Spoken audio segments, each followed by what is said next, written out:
those that you remember, that was the BF. I gave the ball to Bradley off a baseline pick, and he hit it for 2. Bob McAdoo, you got hit for about 42 one night on that, I think. Wow, that's emotional. I almost got broken up just watching that. That was great. Thank you, Hall of Fame, for putting that together. Well, it's a terrific night. We've had some entertaining moments tonight, some great talks by coaches. And all of us know it's a player's game.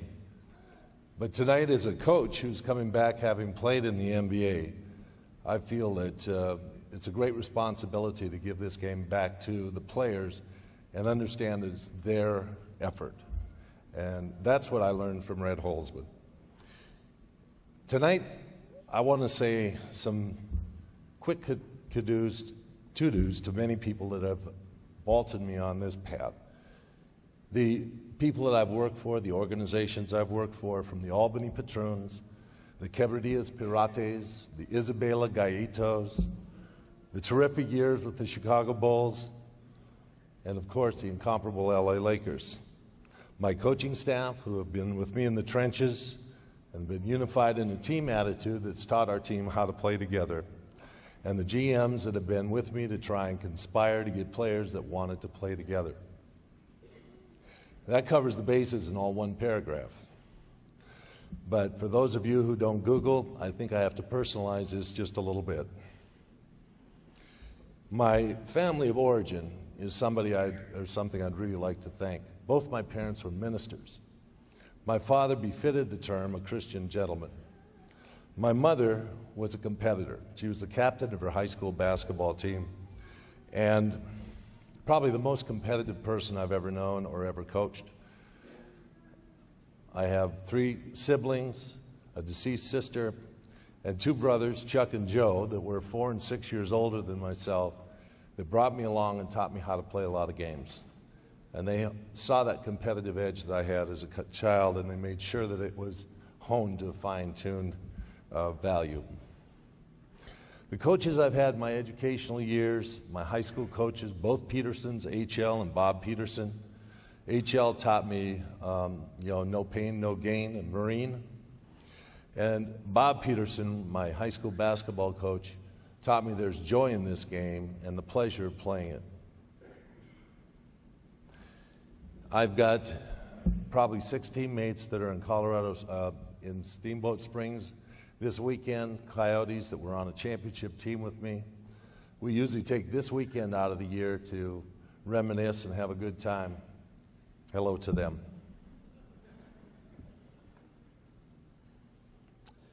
The University of North Dakota recruited me.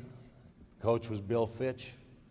He was a young guy at 31, guy that was filled with vim and vigor, and I bought into his recruit and came to the University of North Dakota. We had great successes there. Bill was a guy that pushed me hard as a coach. He was a guy that was a very demanding person, and I give a lot of thanks to Bill in the process of coming along, teaching me a lot about basketball. My co-captain and roommate there, Paul Peterson's in this audience. Thanks, Paul, for showing up. My professional career, a lot of it's tribute to Red Holzman, who was a scout for the New York Knicks, saw me play in many situations when I was in college and encouraged the Knicks to draft me in the 2nd round behind Walt Frazier. Early in my rookie season, Red was named as the head coach, and he allowed me to play with all these Hall of Famers that are here tonight: Earl Monroe, Walt Frazier, Bill Bradley, Willis Reed, Dave DeBusschere, Jerry Lucas, Cazzie Russell. But probably the most pivotal moment in that career that I had with the New York Knicks was when I was injured after a very successful rookie year, when I was named as an all-rookie to the all-rookie team, was being injured in the middle of my 2nd year with a very serious career-threatening injury, and had to sit out not only the rest of that season, but the following season, when the Knicks won their first championship in 69-70. Red not only encouraged me to stay a part of the game, but he also taught me a lot about watching the game. He would say, this is not rocket science. Defensively, you try and stay in front of a man. Offensively, hit the open man. He was a no-nonsense guy. Basketball for him was a game that transitioned from the playground, and the offensive systems that were being used at that time were just something that he thought happened all the time. Red made me the guy that diagrammed the plays. And people that know me know I'm not much of an X and O guy, but Red recognized the fact that I had a love for concepts and a love for the game. My coaching career, although aided by Red, actually started when I was with the New Jersey Nets, and Kevin Lockery encouraged me to be a player assistant coach on that New Jersey Nets team. After a stint there with the New Jersey Nets, I left to head coach for a few years in the Albany Patroons and then Puerto Rico with the Quebradillas team and with the Isabela team. Those were times when salaries were $20,000 a year.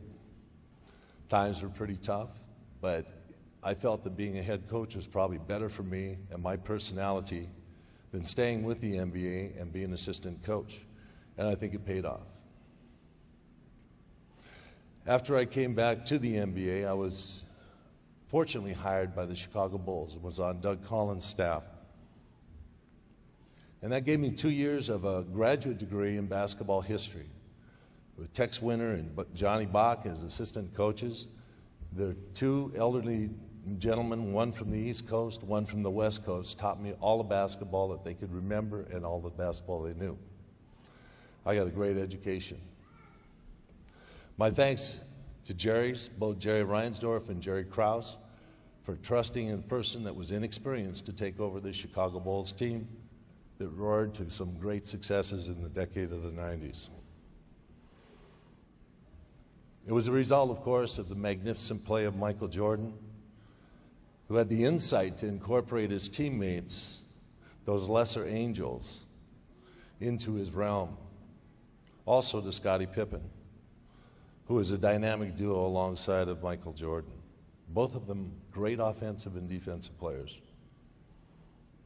The many Bulls that contributed to those teams in the first three-peat, Johnny Paxson, B.J. Armstrong, Craig Hodges, Bill Cartwright, and of course that second group that was anchored by the court jester Dennis Rodman, Luke Longley, Steve Kerr, Ronnie Harper, Judd Bushler, to name a few of those players.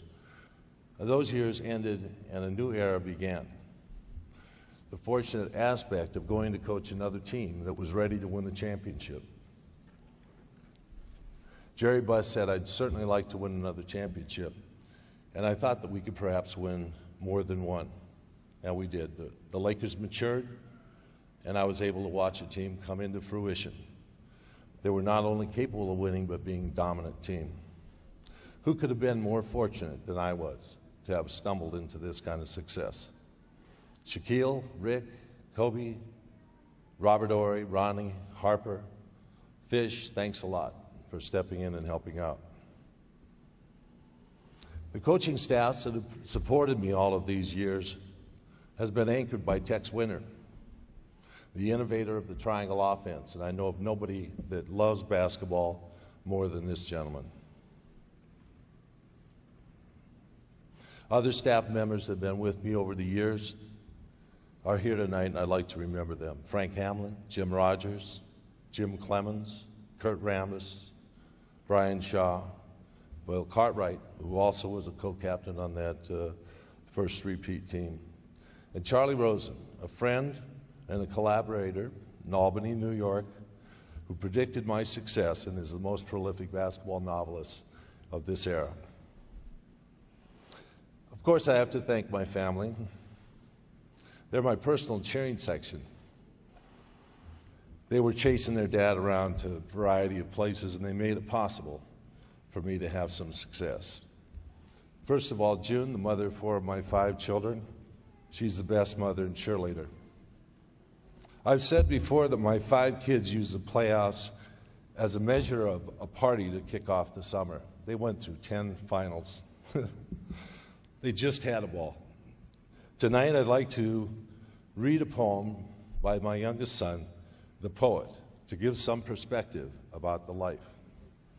This is from a poem he wrote called The Domestic. But cross court I'd always study my father, his fist on chin brooding, from which I was certain the game's cadence must originate.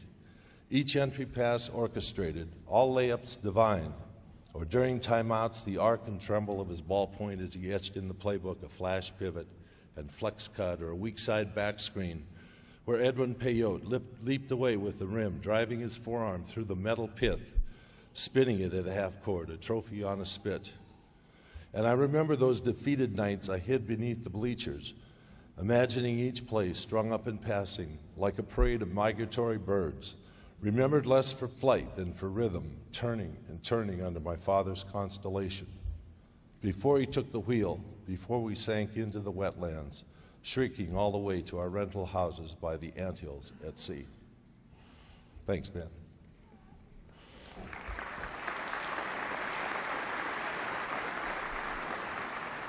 I think I should have my family stand up. They're all down here in the front row with their 2 grandchildren that I have. Come on, stand up, you guys.